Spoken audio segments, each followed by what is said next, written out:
প্রিয় দর্শক, আমার পাশে যাকে দেখতে পাচ্ছেন উনি একজন ভ্রমণ পিপাসু একটা ছেলে। পার্সোনালি সে ব্লগ ভিডিও বানায়, সোশ্যাল মিডিয়াতে কাজ করে, ভিডিও বানায়। তো এই ছেলেটা আসলে অনেকটা ভ্রমণ পিপাসু। তো আমরা কিছুদিনের মধ্যে কক্সবাজার যাচ্ছি, এটা শুনে এই ছেলেটা তার ইচ্ছার কথা প্রকাশ করে যে আমিও আপনাদের সাথে কক্সবাজার যাবো, বাট এটা একটু এক্সপেন্সিভ হওয়ার কারণে সে এটা অ্যাফোর্ড করতে পারছে না। তো সেজন্য আসলে তার মনটা খারাপ।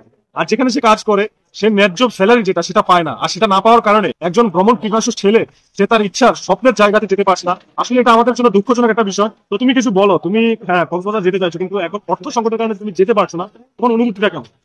এটা খুবই অন্যরকম, মানে যেহেতু কক্স অন্যরকম দৃশ্য, সুন্দর দৃশ্য বলে সবাই ঘুরতে যায়। যেহেতু আমি একজন ব্লগার, আমিও তার জন্য মানুষের জন্য বিনোদন দিব সুন্দর সুন্দর, এটাই আমি কামনা করি হ্যাঁ, যেন আপনাদের তো দোয়া আপনাদের উদ্দেশ্যে সে কাজ করতে চায়, ভিডিও বানিয়ে আপনাদেরকে বিনোদন দিতে চায়। তো কিন্তু সে অর্থ সংকটের কারণে সেই বিনোদনটা আপনাদেরকে দিতে পারছে না। এটা আপনাদের জন্য আসলে একটা আনফরচুনেটলি একটা ব্যাপার। আর তার জন্য তো বটেই। খুব সুন্দর আলোচনা হয়েছে, এটাই বাস্তবতা। বিদায় নিচ্ছি।